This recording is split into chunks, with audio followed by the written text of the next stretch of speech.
Здравствуйте, дорогие друзья, с вами Алекс, и сегодня вы увидите лучшие поединки во вселенной Generals Zero Hour по версии канала Alex General. Бойко и Лифтрак сойдутся в поединке на карте Йота Nation Arena. Вы увидите противостояние Стелса и Ядерного Генерала. Маракар и Фарго будут драться в рамках челленджа China Gla. Сможет ли Фарго продержаться против чемпиона мира, вы скоро узнаете. И в завершении Экскал и Team Step проведут зверский танковый миррор.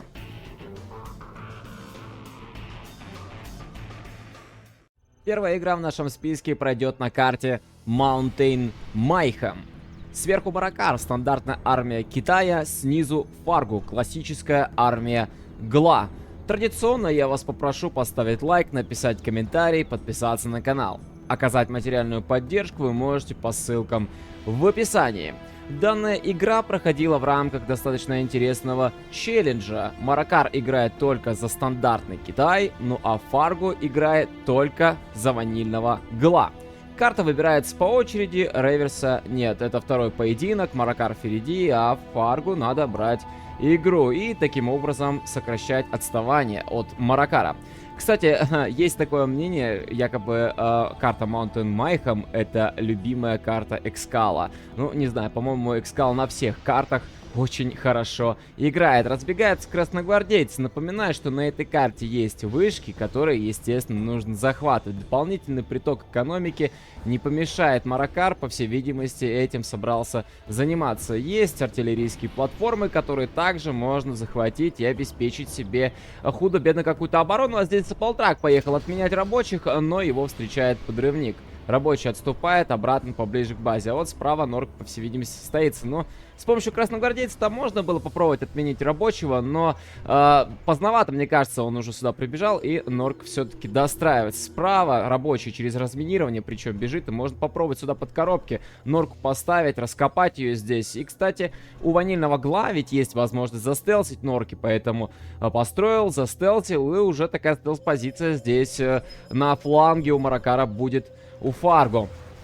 Техничка приехала на базу к Маракару, но с помощью Мига получилось ее отконтрить. Ну и там ракетчик помог. И достаточно наглая, кстати, позиция от Фарго. Прямо под саплай Маракара. Так еще и подрывник здесь бежит. И с Аполтраком приходится разъехаться по разные стороны. И подрывник просто стоит, побежал к красногвардейцам. И зря отступил, кстати. Еще поближе. Через контрол можно было бы взять и взорвать этих красногвардейцев и отменить их полностью. Ну а что касаемо Норки, я думаю, что она все-таки успеет достроиться, но нет, я все же ошибся. И отменяется рабочий. Красногвардейцы будут Норку до конца закрывать, по всей видимости. Ну, по крайней мере, мигами Маракар этого не делает. Следовала Норка также строится. И под вышкой здесь еще одна позиция от Фарго. Справа позиция состоялась. Много ракетчиков, причем просто стоят, и очень зря здесь миги.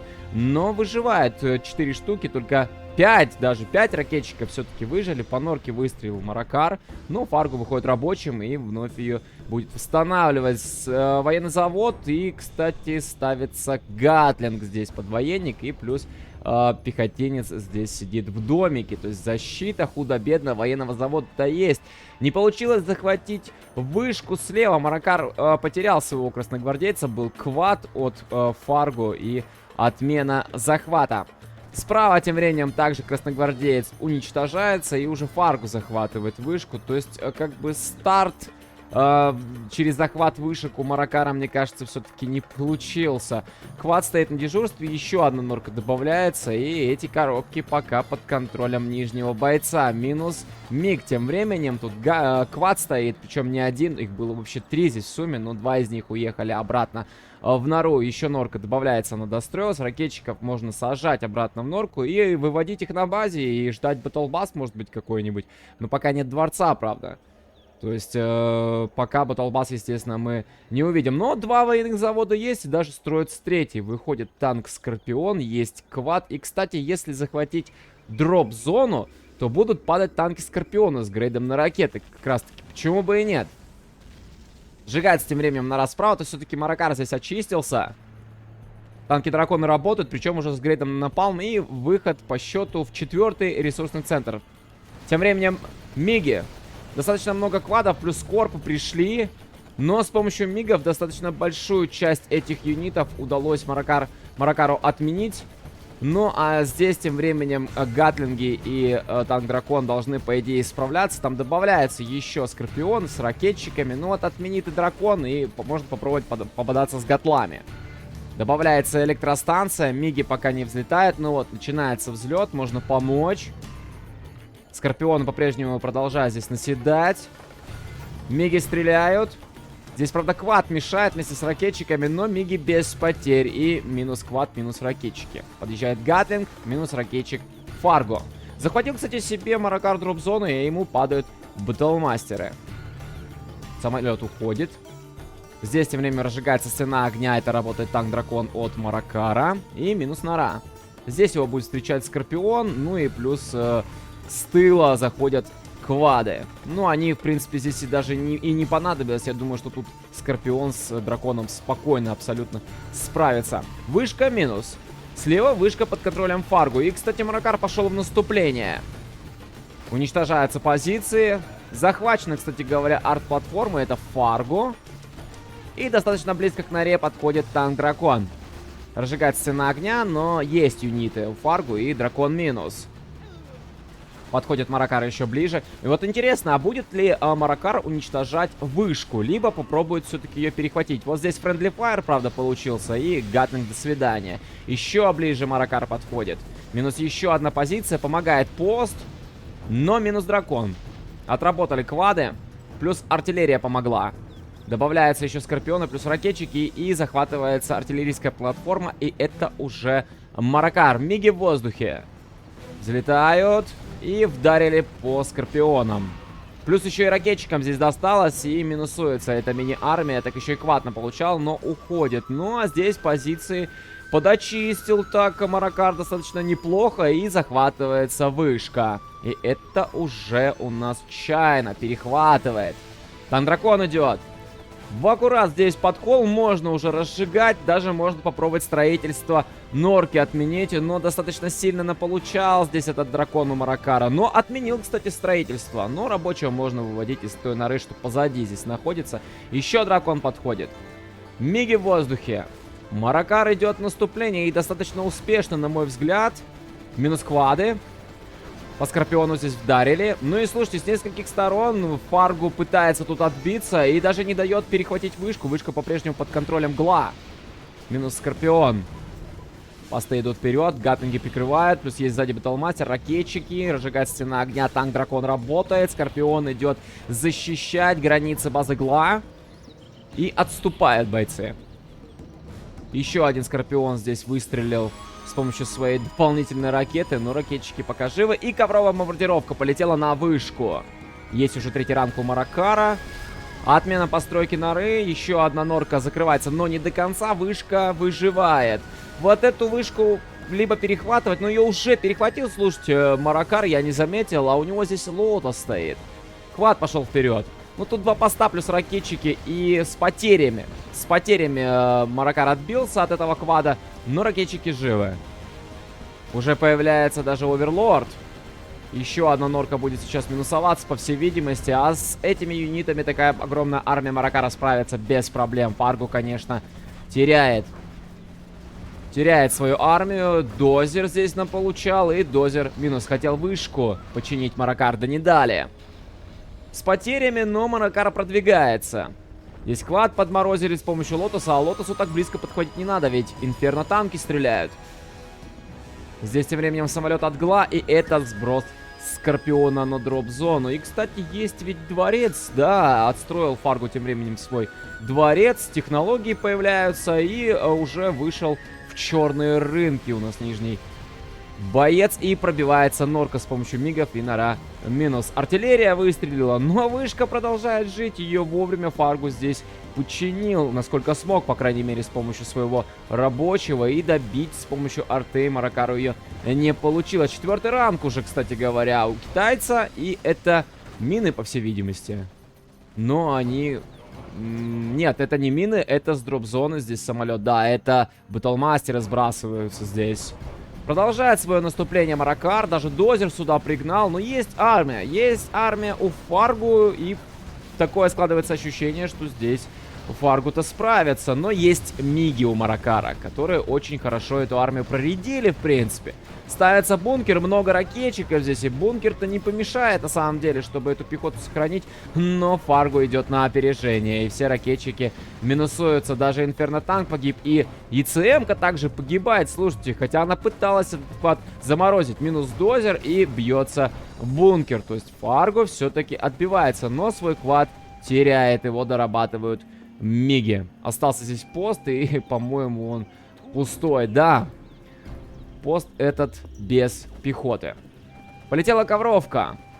Может быть, хоть в этот раз у Маракара получится Фаргу вышку закрыть, но она не долетает. И вышка вновь на лоу хп здесь выжила. И рабочий вновь ее пытался здесь подчинить. И насколько смог, кстати, и подчинил-то. Поэтому ковровка-то и не удалась, по сути. Новая армия от Фаргу идет вперед. Маракар свою армию потерял, к большому сожалению. Приехал дозер, и просто уничтожается вышка.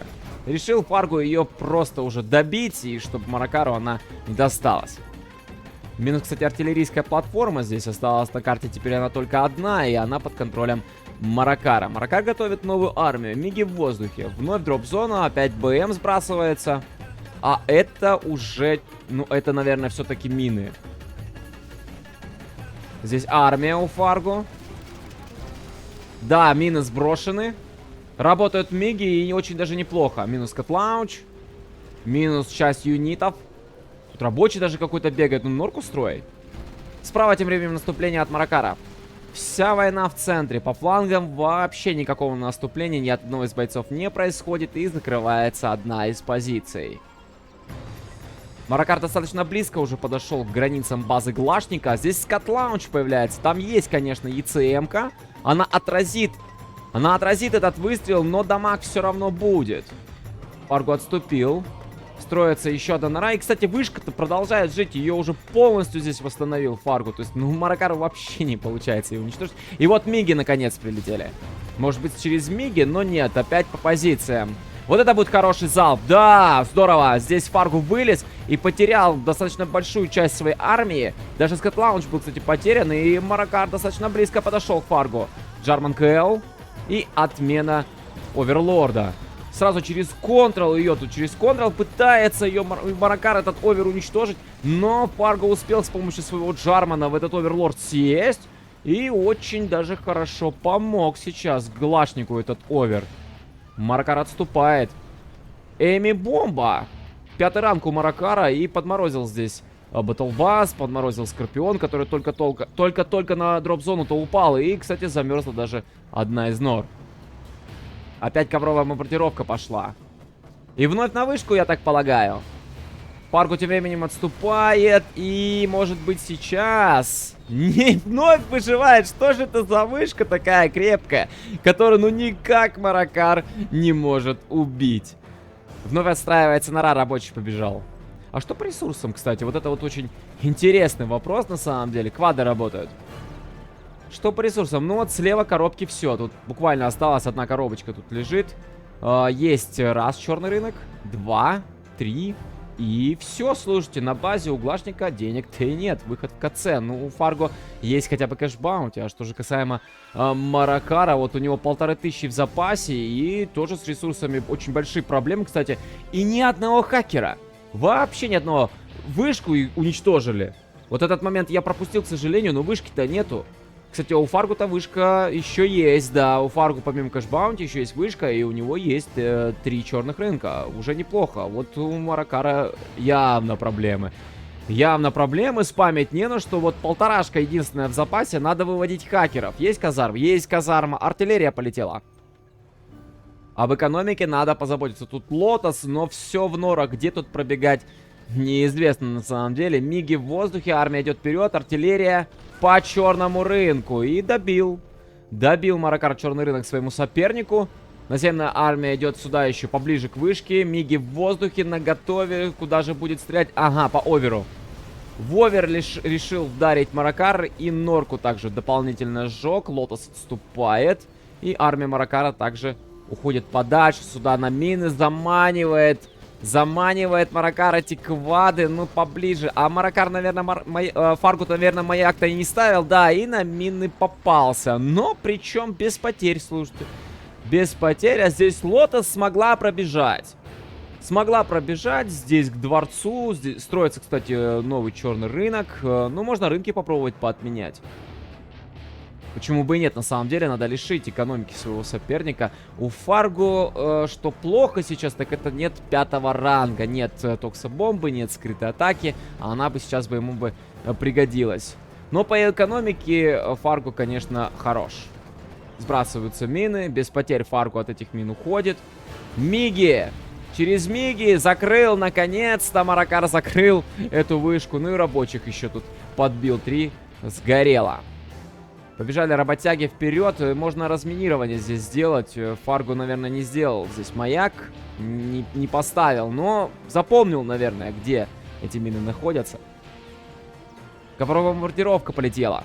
По черному рынку, по всей видимости, по норам рынок строится. Лотос отменила здесь один из черных рынков, но ее ликвидировали. Там был квад, был радарный фургон.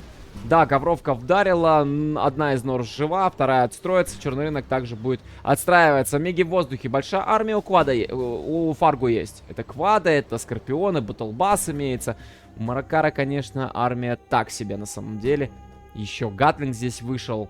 И надо, наверное, распродаваться начинать. И все-таки, ну вот спамить надо хакеров. И пробивают Миги по норам. И взял, кстати говоря, Фаргу себе этот пост, да, как бы, ну, может, в качестве разведки. Тут Джарманкел отрабатывает пилотов в юнитах. И можно попробовать через рабочего еще и ЕЦМ-ку себе забрать, почему бы и нет. Пускай пополнит китайские юниты армию Гла. И уничтожаются, слушайте, сапалтраки. Уничтожаются сапалтраки, чтобы не досталось, видимо, никому. Интересный момент, на самом деле. И будут ли хакеры? Выходит Лотос по итогу. Но будут ли хакеры у Маракара? Это тут большой вопрос. Армия вернулась обратно на базу. Миги в воздухе. И просто вот выше... А, кстати, еще и Джарманкел тут прибежал. Может быть, хотел Фаргу себе получить дозер, например, поставить электростанцию. Было бы вообще неплохо на самом деле. Но выжидательная позиция какая-то сейчас, по-моему, у каждого из бойцов. Но время работает вообще не на Китай. Вообще не на него. Потому что в экономическом плане Фарго куда лучше себя чувствует. У него раз, два, три, четыре, 5 черных рынков. У него есть кэш-баунти. За каждого убитого юнита ему платят. Соответственно, в экономическом плане все вообще четко. На данном этапе, по крайней мере, игры. Тут Лотос стоит. Ух ты, какой залп! Шикарный залп. Тут почти всю свою армию. Да, наверное, всю свою армию просто сейчас Фаргу потерял. И у Фаргу до сих пор нет 5-го ранга. Выходят ракетчики из батлбаса, но это было сейчас жестко. Ух, как подловил. Ух, как подловил Маракар Фаргу. Четко. Очень красиво, на самом деле. Тут вновь Лотос у Маракара бежит. Но не пройти здесь радар рядом. И норы есть. Джарманкел палится. Но вот уже должен Фаргу понимать, что тут где-то Лотос бегает, если Джарман спалился. Но не забежишь. Ковровка полетела.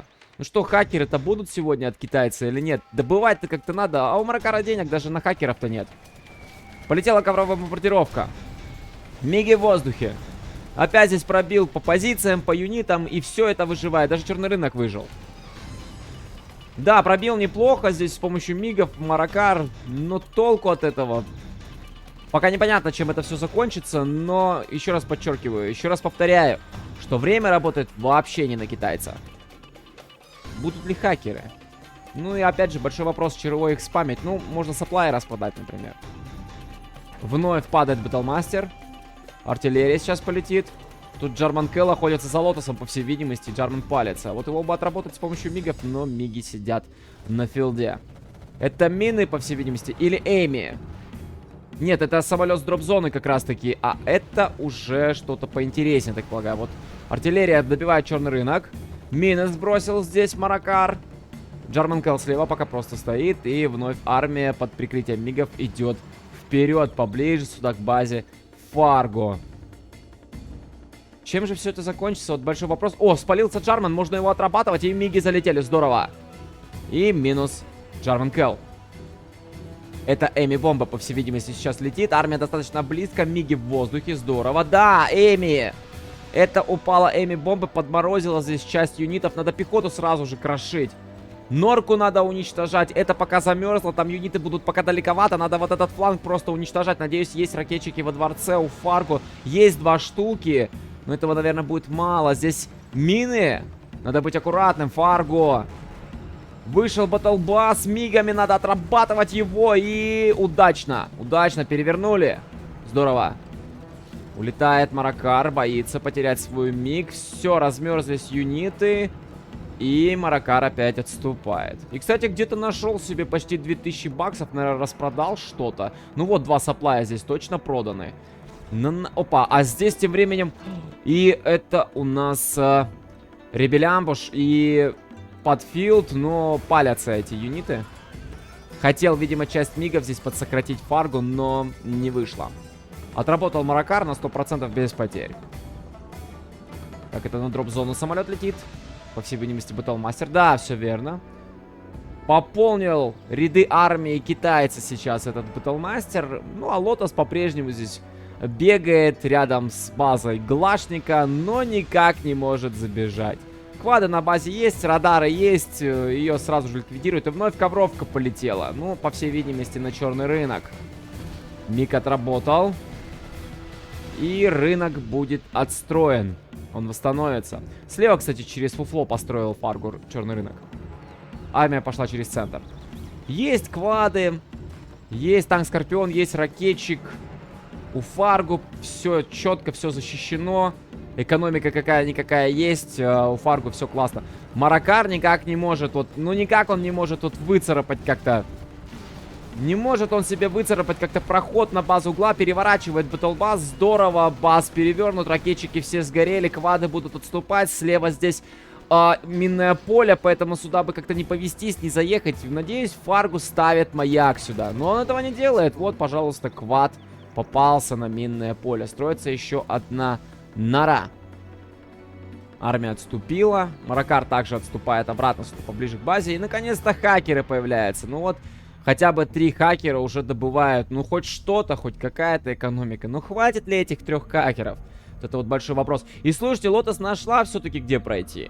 Все-таки нашла, где пройти. Можно попробовать поотменять рынки.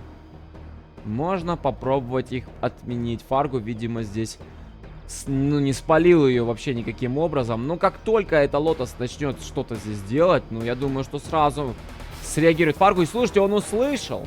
Он услышал этот звук, по всей видимости, когда Лотос начала пробовать отменять рынок. И сразу же просвет здесь дал через Радарван, да, и все, и Лотос до свидания. То есть не получилось ничего тут сделать Маракару. Армия по-прежнему катается здесь рядом с границами Фарго. Мне такое складывается ощущение, что Фарго просто пересидит. Просто пересидит вот это время. И да, все ж таки Маракар принимает решение сдаться. Все-таки Фаргу выдержал, все-таки выдержал этот натиск. Но не хватило у Маракара денег, просто не хватило экономики. Так бы, мне кажется, все-таки Маракар Фаргу бы дожал. Что ж, очень неплохая получилась игра, достаточно насыщенная. Ну а мы с вами переходим к следующему поединку. Следующий бой будет на карте Йота Нейшн Арена. Сверху Бойко, ядерный генерал Китая Тао. Снизу Лифтрак, генерал Гла, Кассад, стелс-технологии Гла. Что ж, друзья, если вы помните турнир от компании Йота Нейшн, то знаете, что благодаря этому турниру родилась данная карта. Я так по сей день в эту карту влюблен.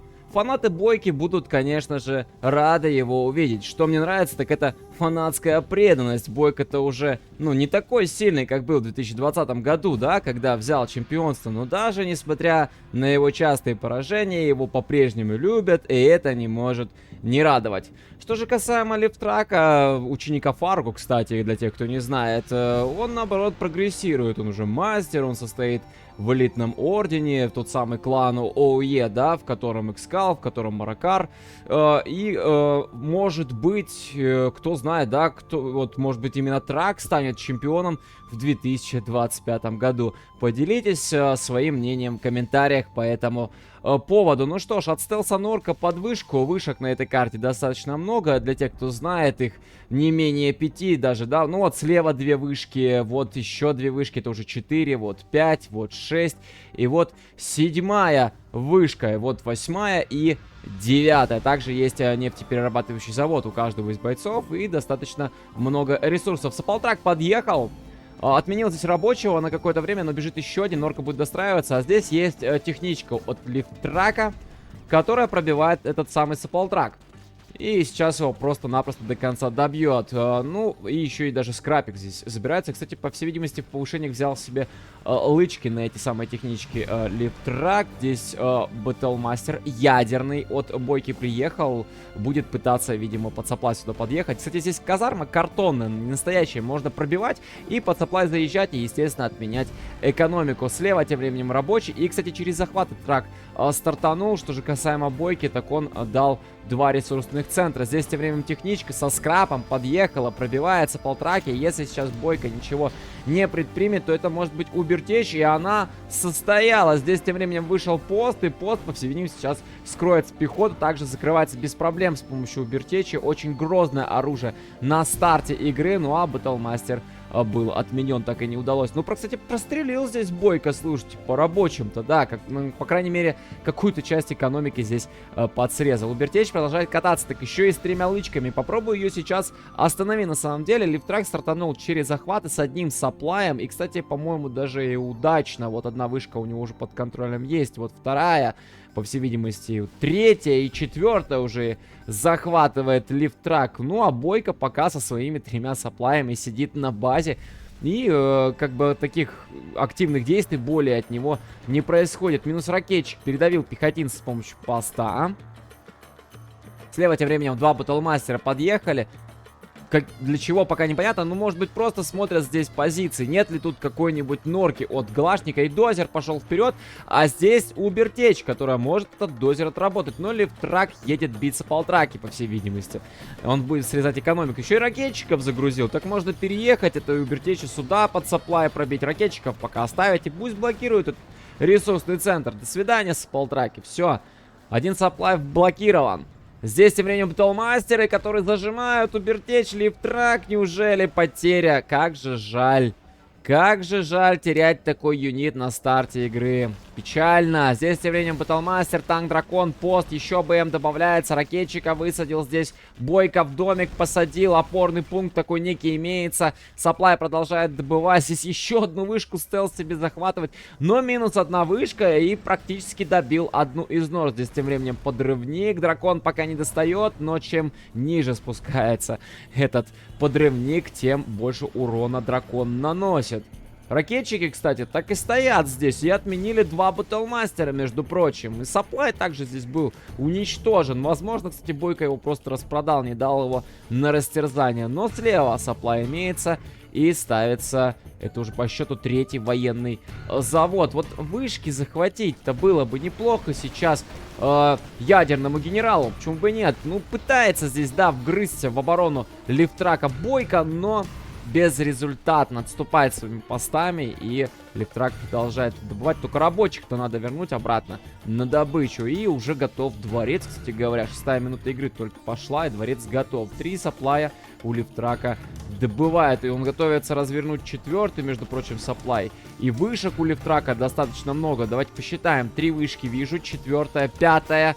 6 вышек сейчас у стелса. Это, конечно, мощно, на самом деле, хорошая экономика. Я не удивлюсь, если скоро еще и сюда Лифтрак выйдет добывать вот на эти коробки. Ну, ждем, наверное, пропаганду и Лотос, по всей видимости.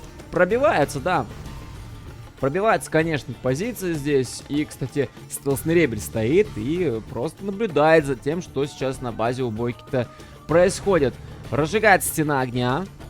Уничтожается вышка. Здесь также вышку уничтожили. Бойко начинает спамить драконы и пробивать позиционку Лифтраку. Здорово, на самом деле. Еще одна вышка под снос. И Норка также отрабатывает. Саполтраки на дальняк пошли. Здесь уже коробке выгреб верхний боец и пошел здесь добывать. Перестраивается ресурсный центр, пробивается рабочий. Я слышу Джарману, он отработал Батлмастер.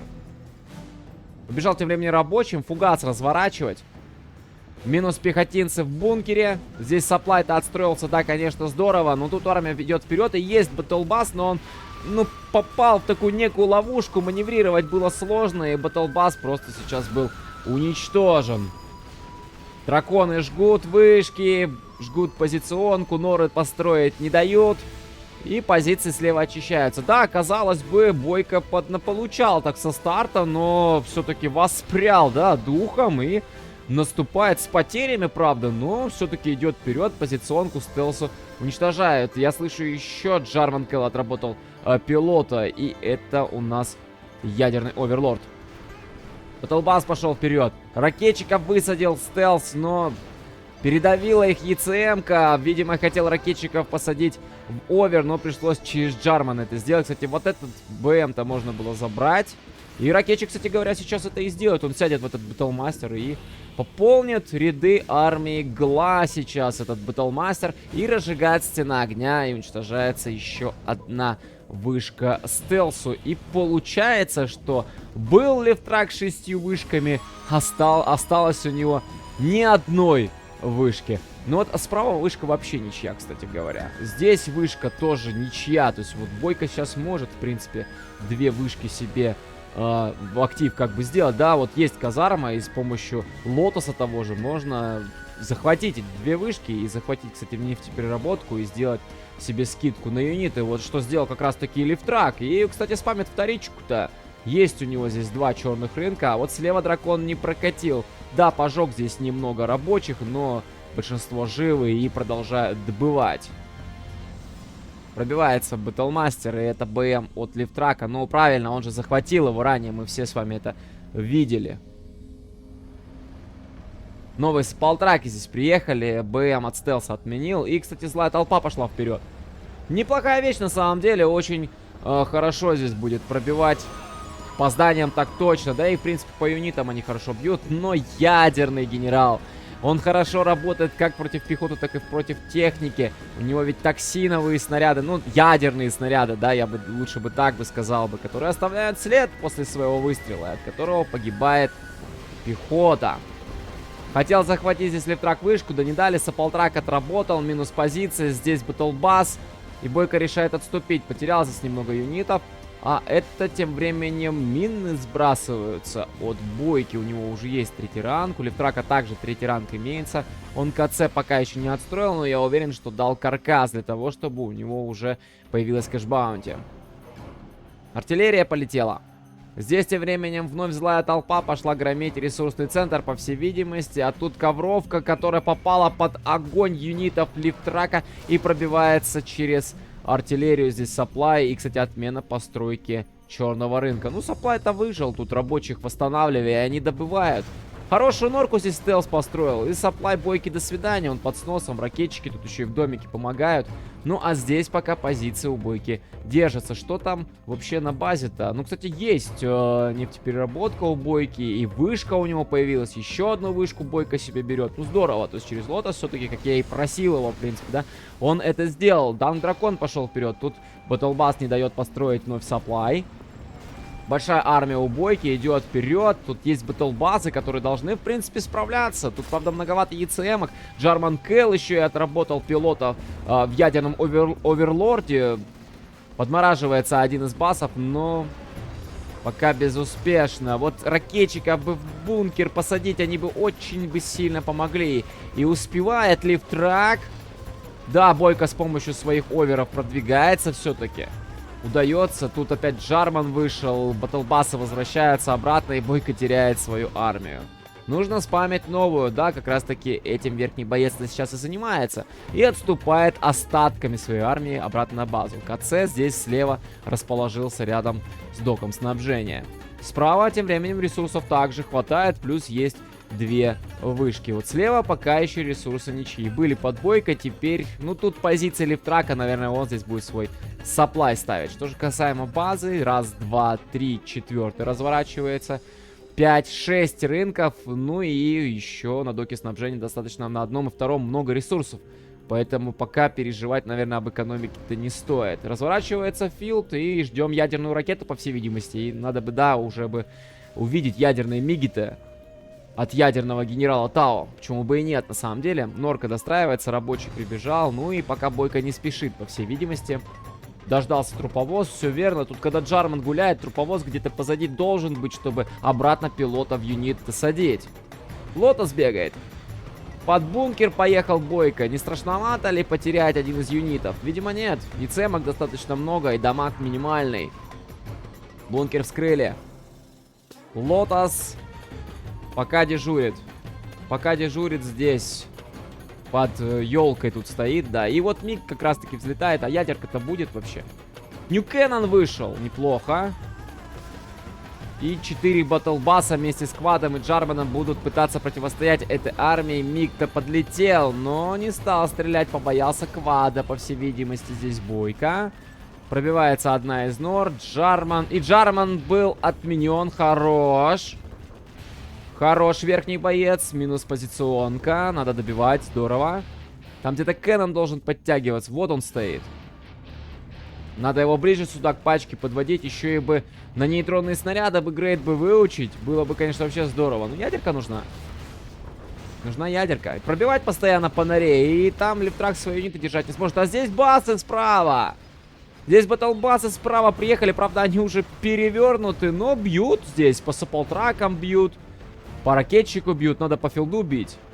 Ну вот, пожалуйста, минус миги. Здорово. Ну вот слева позиция очищена. Здесь можно добывать.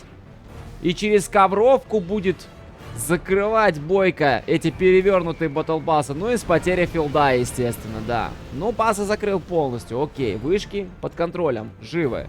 Что по ресурсам? Ресурсов еще хватает. Маловато, правда, но хватает. Вот здесь надо. Вот здесь надо разворачивать сапла и добывать. Злая толпа пошла вперед. Дефается еще больше, по всей видимости, Лифтрак.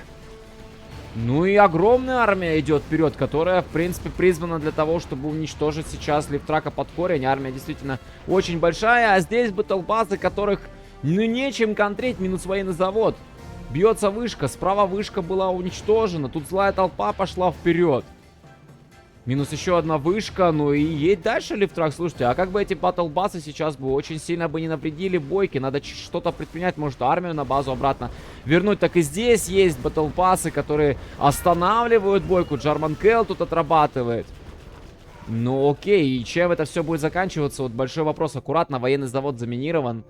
Аккуратно бы тут бы маневрировать, Лифтраку не попасться бы на эти мины. Военный завод под снос, и все, центр очищен. У Бойки тут есть юниты, есть бункер, это, конечно, здорово, но надо что-то на базе тут предпринимать. Бойко наступает.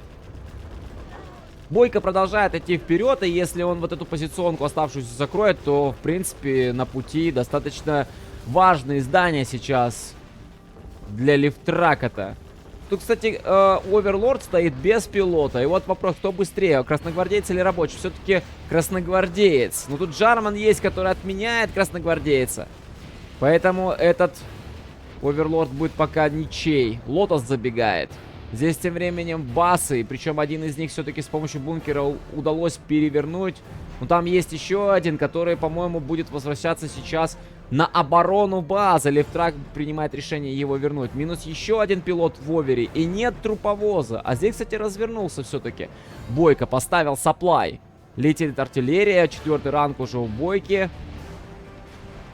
Приехал батлбас и ракетчика высадил. Берет себе овер. Берет еще один овер с помощью рабочего. Да, бас переворачивается. Здесь артиллерия бьет по черному рынку. Минус рынок Лифтраку. Хорош. Но теперь в копилке у Трака 2 овера Бойки. Плюс еще и батлбаз здесь стоит. И он рабочий вполне. Работает Кеннон, баз закрывается. И пошел Лифтрак вперед. Причем с двух сторон сейчас Бойку зажимает. И всю армию Бойки уничтожает на пути сапплай. И там уже и на пути и база. И с ресурсами-то проблемы. Далеко тут сапплай, вышки уничтожены. Да, здесь есть еще 4 юнита, но... По-моему, это все. Труповоз пошел вперед, его без проблем здесь уничтожат. По-моему, для Бойки это конечная. Трак уже, кстати говоря, добился 5-го ранга. Там токсобомба, скрытая атака. Полетела ковровая бомбардировка. Здесь пробивать позиции, пробивать рынок. Саплай выживает, рынок отстроится. А норку новую себе без проблем Трак отстроит. У него с экономикой полный порядок. Вот о Бойке этого не скажешь. Да ему уже и базу, в принципе, громят. Все, это все Бойко. По-моему, пора писать GG. Так тут еще и полетела токсобомба на Саплай, которого, кстати-то, и нет. Открывается скрытая атака. Открывается она как раз-таки рядом с юнитами Бойки. И здесь выходит просто два батлбасса с двух сторон, зажимают юниты до конца, и Бойко принимает решение сдаться. Казалось бы, все было у Бойки хорошо. Поджал Лифтрака, стелс был зажат на своей базе, да, но все ж таки Лифтрак смог затащить. Хороший поединок, и поздравляем Лифтрака с победой. Ну а мы с вами двигаемся дальше. Финальное сражение в этом выпуске — это танковый Миррор. Кстати, мой любимый. Карта Imminent Victory, и на нижней позиции у нас Team Step под зеленым цветом, на верхней позиции Экскал под фиолетовым цветом. Напоминаю, вы можете оказать материальную поддержку каналу по ссылкам в описании. А также не забудьте поставить лайк, написать комментарий. Те, кто не подписался на канал, подпишитесь и нажмите на колокольчик. Любая ваша активность помогает в развитии. Ну что ж, лучшие бойцы сойдутся в танковом Мирроре. Четырехкратный чемпион мира Экскал, который уступил этот титул Маракару в 2024 году, будет драться с Team Step, который, к сожалению, добирался только до четвертьфинала. Но лично я по-прежнему жду, что он все же возьмет свое чемпионство.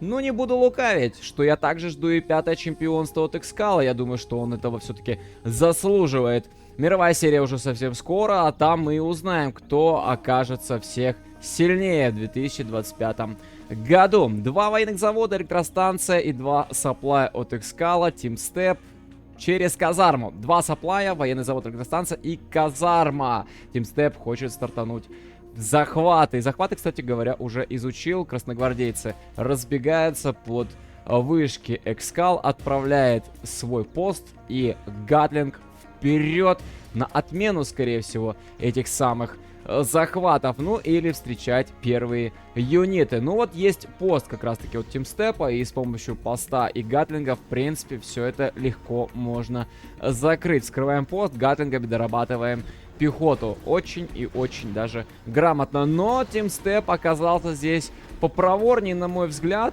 Пост Экскала вскрывается, ракетчики идут вперед, но не получается достать до поста Team Step. Гатлинг пытался тут еще подстрелить, но не выходит. Team Step отступает, Экскал также уходит обратно на центр. Ракетчиков, кстати, можно по домикам рассадить, и уже будет позиционочка здесь от верхнего танка. Выходит танк-дракон, Батлмастер с 2 лычками, лычки в повышениях взял Экскал и дает 3-й ресурсный центр. Что же касаемо Team Step, он захватил эти самые вышки, то есть старт удачный, на мой взгляд. И ставится бункер слева, 2 ракетчика и красногвардеец в него садятся, то есть уже прикрытие левого фланга. Плюс, кстати, Батлмастер. Экскал уже скопил такую мини-армию, у него тут, кстати говоря, еще и пехотинец бегает, но там есть Гатлинги, есть 2 Батлмастера, 3 Батлмастера, есть пост, ракетчик, в принципе, есть чем принимать. 2-й военный завод Team Step добавляет и выходит уже в пропаганду. В пропаганду также и выходит Экскал, но пока работает в 2 военных завода. 3 саплая у него имеются. Я думаю, что вышку свою Экскал захватит через Лотос. Казармы пока у него нет. Ну и что же, мы видим, что 2 армии уже начинают свое соприкосновение. Вот тут ракетчика бы надо высадить уже из домика, и этим Экскал как раз таки занимается, и пехотинца сохраняет. А вот слева не контролирует свой Батлмастер, и по всей видимости его сейчас Team Step уничтожит. На центре добавляется от Team Step еще 2 БМа. Ну, Team Step в целом-то отступает. Здесь под домик как бы подъезжать не совсем, наверное, будет хорошим решением. Но вот мне, конечно, не понравилось, что Экскал здесь слева свой Батлмастер просто на ровном месте потерял. Вот даже им не двигался, как-то вот неконтроль такой есть от верхнего танкиста. Здесь тем временем ракетчик убегает. И, кстати, есть казарма, есть пропаганда. Ну, ждем Лотос, по всей видимости. И, кстати, в танковых сражениях было бы неплохо бы еще бы увидеть Филд и, естественно, увидеть Хеликс. Армия Тимстепа катается пока только на базе, а справа уничтожили вышку Тимстепу. Неплохо. Пост поехал вперед. Под саплтраки, по всей видимости. Можно попробовать даже до дозера добраться, почему бы и нет. И Лотос побежала захватывать вышку. Пост работает и блокирует экономику сейчас верхнему танку. Очень и очень здорово, на самом деле. И ракетчика было бы неплохо посадить бы в этот домик. Но вот здесь, в этом домике, как раз-таки ракетчика отменили. Видимо, танк-дракон поработал во славу верхнего танка. И минус драгон-танк. БМ помог, ракетчик есть, кстати говоря, здесь в домике, посадил его сюда Экскал, а вот справа тут Батлмастер на прикрытии стоит, здесь ракетчики только остались и блокируют ресурсный центр. Добавляется третий военный завод от верхнего танка. Замораживается Батлмастер, есть ЕЦМ танк, есть уже ЕЦМ, естественно, и у верхнего бойца. Военный завод уже практически готов, а Лотос тем временем бежит на центр. Тут драгон-танк подъехал, но его отменили, есть чем принимать. Еще один тем временем ставится бункер, это Тимстеп, и ракетчика своего успевает посадить. И, естественно, он сейчас будет Экскалу мешать. Но там такая огромная армия, что этот бункер будет в себе нести вообще не помеха. И начинается стычка. Стычка, в которой Тимстеп вроде бы как даже выглядит куда убедительнее. Экран трясется, и да, Тимстеп перебивает здесь Экскала. Удается ему это сделать, но вот справа здесь домик, и плюс 2 Батлмастера мешает ЕЦМ-кам подъехать поближе, и Экскал отступает.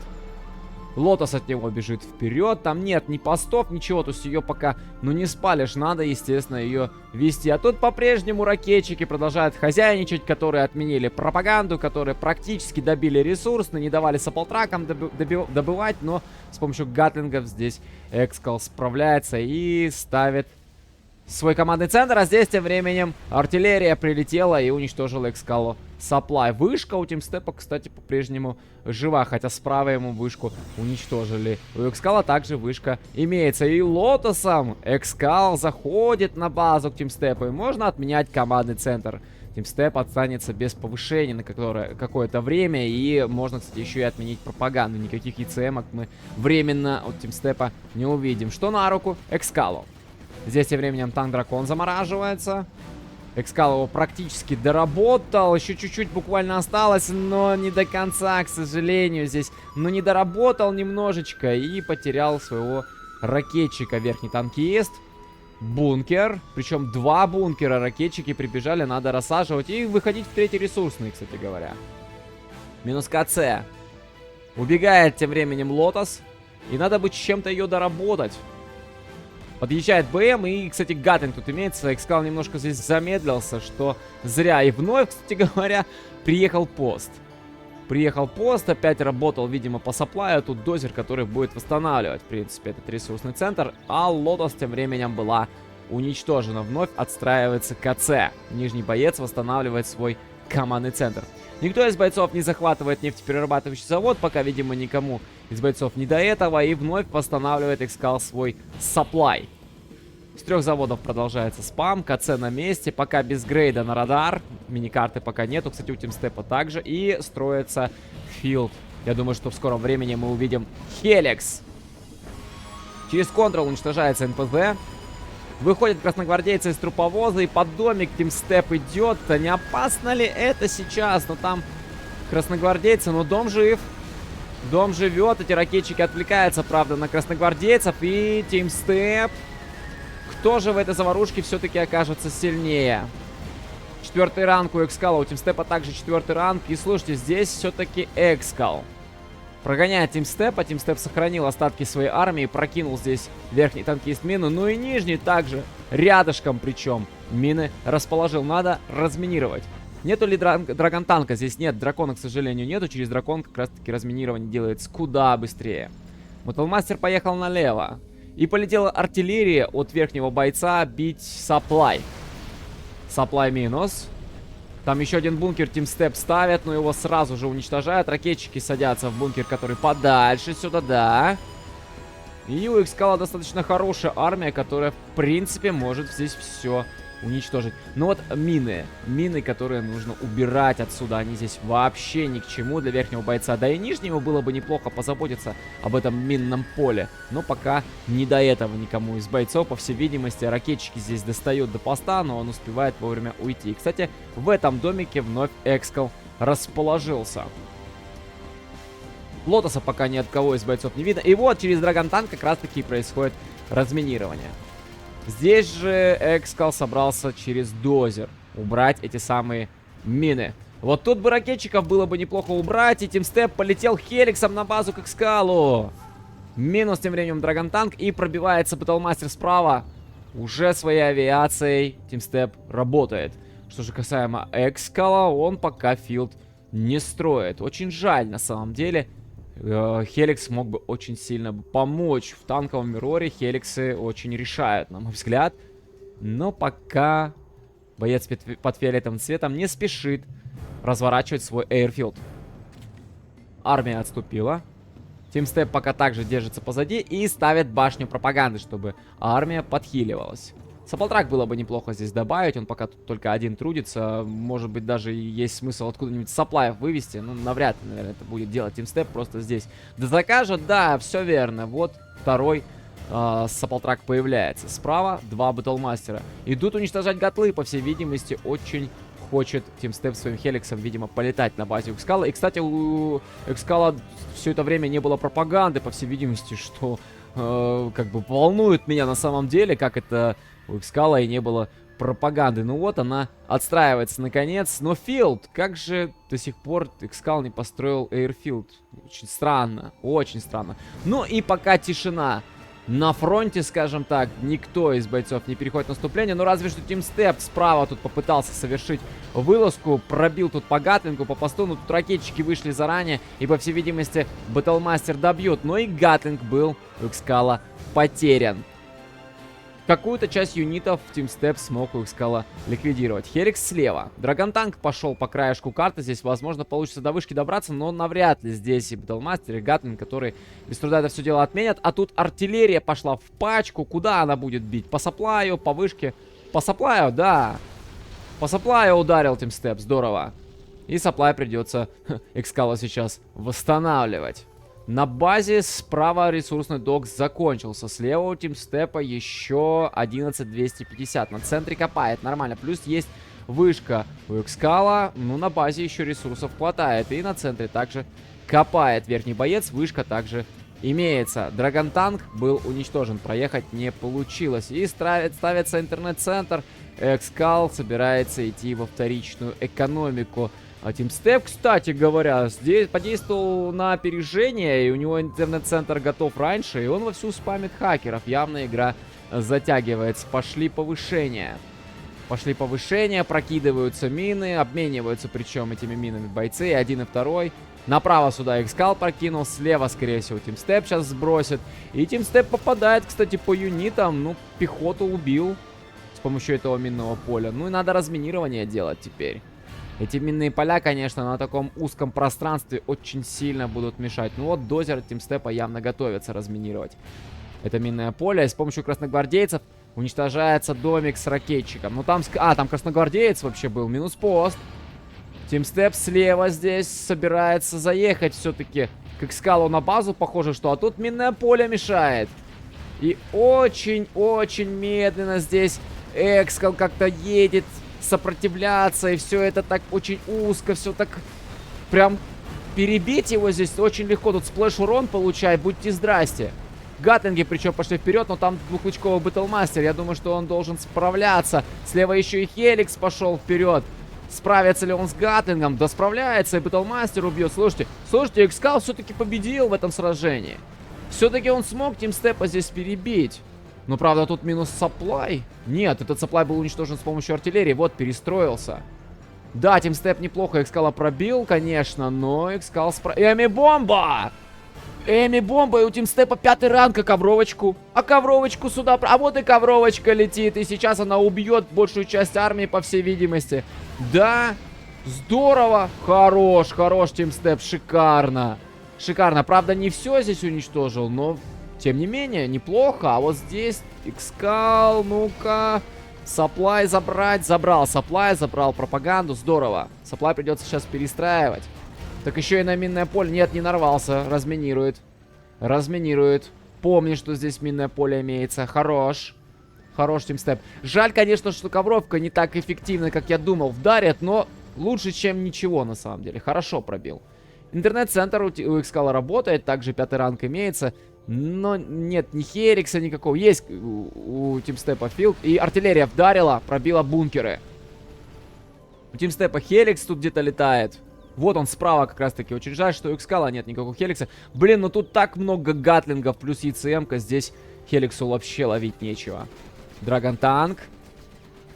Здесь тем временем Эми бомба, да какая шикарная. Тут и сапплай, и пачка замерзла. Боже мой. Боже мой, тимстеп. Тут еще и справа армия наступает. Ну мощно. Очень мощно Экскал попер. Здорово. Часть армии тимстеп теряет. На пути сапплай. Тяжко. Очень тяжко сейчас нижнему бойцу. Вся армия идет под снос. Повышений, наверное, никаких нет. Еще ничего не откатилось. Как бы эту армию сейчас остановить? Вот это вот большой вопрос. Справа тем временем гатлы отступают. Здесь Буталмастер, который может надавать этим гатлингом. Поэтому решил тимстеп, точнее Экскал, дальше не наступать, не рисковать. Здесь тем временем Хеликс, но ему тоже рискованно лететь на армию Экскала. Там гатлингов много. Ну слушайте, тимстеп вроде как прогоняет сейчас верхнего бойца. Удается. Еще спамит вторичку, интернет-центр вовсю работает, на базе ресурсы кончились, здесь сапплай еще работает. Начинается вновь перестрелка. Эх, до гатлингов бы каким-нибудь образом бы добраться, а там потом Хеликсом доработать. Настреливают юниты друг по другу. И кто же в этой стычке все-таки будет победителем? Вот это вот интересный вопрос, но тут Экскал. У Экскала, на мой взгляд, численное преимущество было. И он так неплохо, в принципе, здесь тимстепа перебил. И ковровка, которая достает. И неплохо на самом деле. Очень даже неплохо, но у Экскала армия, конечно, выглядит куда массивнее. Но сапплай жив, кстати говоря. Справедливости ради, да, хочется сказать, что до сапплая так Экскал и не добрался. Здесь тем временем Эми. Это Нет, это мины. Это мины, и забрали они только... И ковровка. И, кстати, тимстеп увидел этот момент заранее и распродал свой сапплай. Здесь от Экскала уже повышение. Также мины. Также мины и мины на пачку. Минус саппалтраки. Ой-ой-ой-ой-ой, надо быть аккуратным. Минус Бэттлмастер. Здесь ракетчики. Готовится еще один Хеликс, по всей видимости. Артиллерия полетела, и минус вышка. Какой насыщенный поединок на самом деле. Очень много мяса происходит на карте. Еще потери на минном поле. Хеликс продолжает летать. Армия у Экскала достаточно большая. И я очень рад на самом деле, что бойцы вовремя задумались о вторичной экономике. Очень вовремя. Обычно танковые мироры заканчиваются тем, что у кого-то из бойцов заканчиваются деньги. Когда заканчивается, в принципе... Ну, во вторичку выходят редко, когда танкисты, на самом деле. Но вот здесь иная ситуация. Здесь вот у каждого из бойцов есть интернет-центр. Даже если ресурсы на карте заканчиваются, то хотя бы есть какая-никакая вторичная экономика. А у тимстепа в довесок еще и вышка имеется. Экскал собрался идти эту вышку, видимо, уничтожать, но нарвался на достаточно сильный бункер. И Хеликс прилетел, но гатлинги. Гатлинги плюс ЕЦМки здесь, конечно, этому Хеликсу помешают. Экскал разделил свою армию, причем. Экскал хочет добраться до этих гатлов. И тимстепа зажимают с двух сторон, по всей видимости. Сброс БМа от Экскала. И тимстеп наполучал. Тимстеп наполучал, ему приходится отступать. Там на пути ракетчики, мне кажется, Экскалу не стоит сейчас под них лезть. Гатлы довольно далековато, чтобы с этими ракетчиками справляться. Справа 3 гатла, плюс пост по-прежнему стоят на дежурстве. Боится Экскал, что залетит какой-нибудь Хеликс шальной. Хеликсов 1 или 2? Хеликс 1. Но я ведь видел ракетчиков. Неужели один из Хеликсов тимстепа был потерян? Ковровка полетела. Ковровка полетела от тимстепа. Вышка, все, под снос. И неужели ковровка попадает? Ведь, ну попадает же. Хорош, хорош, хорошо. Раз, два, три, 4, 5 юнитов забрал. Неплохо проредил немножко армию. Ковровка улетает за карту. Вышек на карте больше не остается. Последние ресурсы здесь Тимстеп на карте добирает. Все. Теперь только на вторичке живем. Ну и, естественно, бережем армию. Теперь армию надо... Ой, как беречь. Потерял армию, значит, проиграл эту игру. Ковровка от Экскала пошла. По бункеру будет бить. По бункеру, по дозеру и по саполтраку. Ракетчик, кстати, 1 и 2 выживают. Это Эми или мины? Это Эми. Эми бомба. Замораживается Гатлинг, замораживается Батлмастер. Экскал отступает. Ну, вот эти юниты можно забрать. Есть еще у Тимстепа в обойме саполтраки. Они добирают оставшиеся юниты и минус 2 юнита Экскалу. Прошу прощения, добирает оставшиеся ресурсы. Вот этот бункер можно было бы, кстати, и подчинить. И там, кстати, нет ракетчиков. Ракетчиков надо садить в этот бункер. Пускай он будет здесь. Батлмастер справа на дежурстве. Гатлинги ушли в общую пачку, я так полагаю. Ну и больше вторички никакой у Экскала-то нет. У него только один интернет-центр. А вот Тимстеп еще тут поднаспамил 3 хакера. Бункер распродается. Тимстеп возвращает свою пехоту обратно на базу, по всей видимости, и ставит бункер достаточно близко к командному центру. Еще добавляет юниты Экскал, собирает еще более мощную армию, по всей видимости. Слева Батлмастер у Тимстепа дежурит на всякий случай. И, кстати, я вот не вижу больше лотоса. Вот были лотосы у каждого из бойцов, больше никто их не делает. И вновь повышение. Вновь повышение, мины налево от Тимстепа. Здесь тем временем замораживается командный центр и Фил с помощью Эми бомбы и мины под юниты. Экскал свою армию смещает на правый фланг. Тут только один Батлмастер. Это абсолютно не помеха такой мощной армии.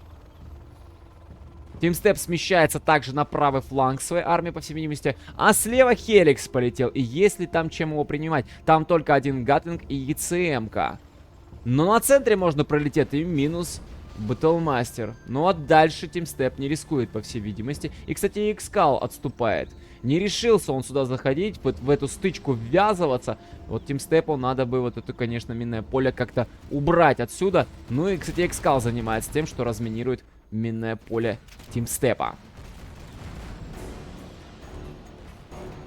Хеликс возвращается обратно на базу. И вновь отстройка пропаганды. Я не заметил тот момент, а когда успели Тимстепу пропаганду-то уничтожить. Еще 2 хакера, кстати, справа. Правда, этот не добывает. И полетели повышения в виде артиллерии.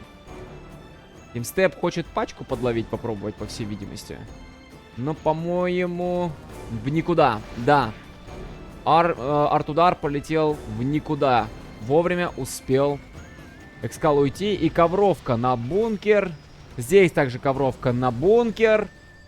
Ну и Фил, кстати говоря, был Тимстепу уничтожен. Неплохая ковровка на самом деле. Тимстеп под домик идет. И дом до конца закрывается. Ракетчик также идет под снос.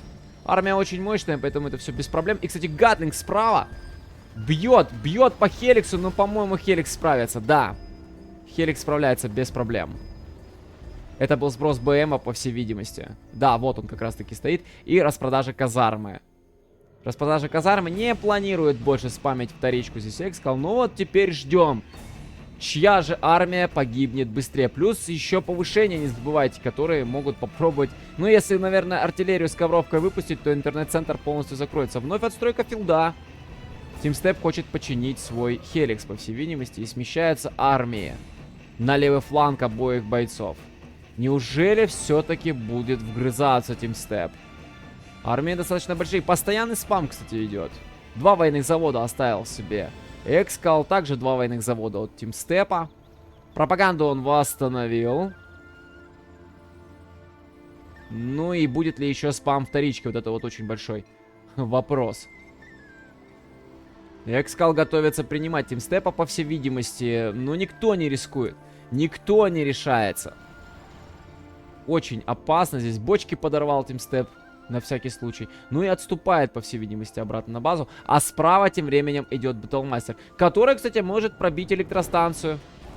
Если этот пост пустой, А я думаю, что он пустой. Нет, там есть 2 ракетчика. Тогда вместе с Гатлингом, в принципе, должны с Батлмастером справляться. Я так полагаю, что бойцы ждут повышения. Да, бьется электростанция, но Тимстеп вовремя ракетчиков замечает и отступает. Справа тем временем также Батлмастер идет вперед. Можно попробовать добраться до пропаганды. И неужели все-таки столкновение это неизбежно? Ну когда же уже? Ну не рискуют. Вот оба из бойцов очень осторожничают. Подмораживается один из Батлмастеров с помощью 3 ЕЦМ танков. Плюс еще и до ракетчика здесь смог добраться Экскал. Разделяет на 2 стороны свою армию. Здесь Тимстеп и ковровая бомбардировка пошла. Справа тут Хеликс дежурит, ответная ковровка. И Тимстеп отделался легким испугом. А вот Экскалу достанется куда больше. Ой-ой-ой, вот Экскал пострадал сильно. Тут еще и БМ заходит. Мины тут еще и падают. Ой-ой-ой-ой-ой-ой-ой. БМ заходит, там ракетчик бежит. Надо спасать пропаганду. Тут мины прокидываются. Тут мины прокидываются. Надо быть аккуратным. Разминировать надо это минное поле. Отлично. Экскал справляется. Тимстеп пока просто отступает. Даже не собирается здесь настреливать. Поднаполучал здесь Батлмастером. И слушайте, ну БМ замерз. Успел здесь Экскал среагировать. Пропаганда живет. Нормально. Отбился. Ну, слева, конечно, верхний боец пострадал куда сильнее, чем нижний. Это Эми-бомба, я так полагаю, по всей видимости. Или это сброс Батлмастера? Нет, это Эми. Это Эми, которая заморозила часть армии, а также заморозила интернет-центр. Но хакеры продолжают добывать. Тимстеп пошел вперед, причем разделил свои 2 армии, пробил здесь электростанцию. У Экскала часть армии заморожена и полетел арт-удар от Экскала. И не попадает этот арт-удар на армию Тимстепа. Минус электростанция, напоминаю. Хеликс по-прежнему в воздухе. Еще спам вторички от нижнего бойца. Экскал, напоминаю, свою казарму просто продал. Ему хватает того, что у него есть в интернет-центре, по всей видимости. Вот здесь можно было бы бункер, кстати, поставить, и ракетчика в него посадить. Экскал поджат. Мы видим, что Экскал просто курсирует тут на своей базе, а вот Тимстеп разделил свою армию. У него также имеется Хеликс. Слева пост здесь стоит на дежурстве. Аккуратно, тут минное поле. Тут минное поле, на которое Тимстеп все-таки попадает. А это... Это Эми. Это Эми. Нет, это сброс БМа. Это сброс Батлмастера. Армия справа. Армия слева. И я так полагаю, что они сейчас опять в общую армию будут объединяться. Еще один Хеликс, по всей видимости. Или это тот же... Да, по-моему, готовится еще один Хеликс, потому что ракетчики собираются. И полетела ковровая бомбардировка. И, по всей видимости, эта ковровка сейчас летит на центр интернет. И сбить ее до конца не получается. Она пробивает интернет-центр практически наполовину. И артиллерия сейчас, по всей видимости, Тимстеп Экскалу будет этот интернет-центр добивать. Хотя едет дозер для того, чтобы его починить. И...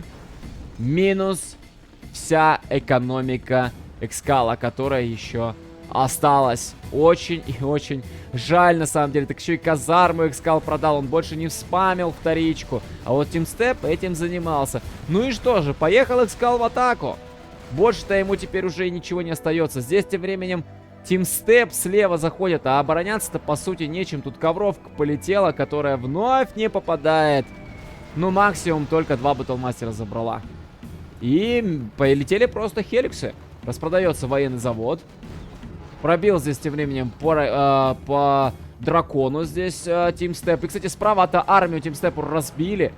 А тут гатлинги-то есть вообще, чтобы хотя бы один Хеликс-то выцепить? Есть гатлы. Есть гатлы. Их, конечно, мало, но они имеются. Слушай, ну у Тимстепа хорошая армия. У него и бункер здесь есть, ракетчики. Как-то опять вот узковато друг к другу здесь стоят. Здесь... юниты и сплэш-урон достаточно большой получают. Тут гатлинги пошли от ракетчика, получают от ракетчика Тимстепа. У Экскала там есть еще какие-то деньги. Он продал военный завод, но ему не наспамить уже.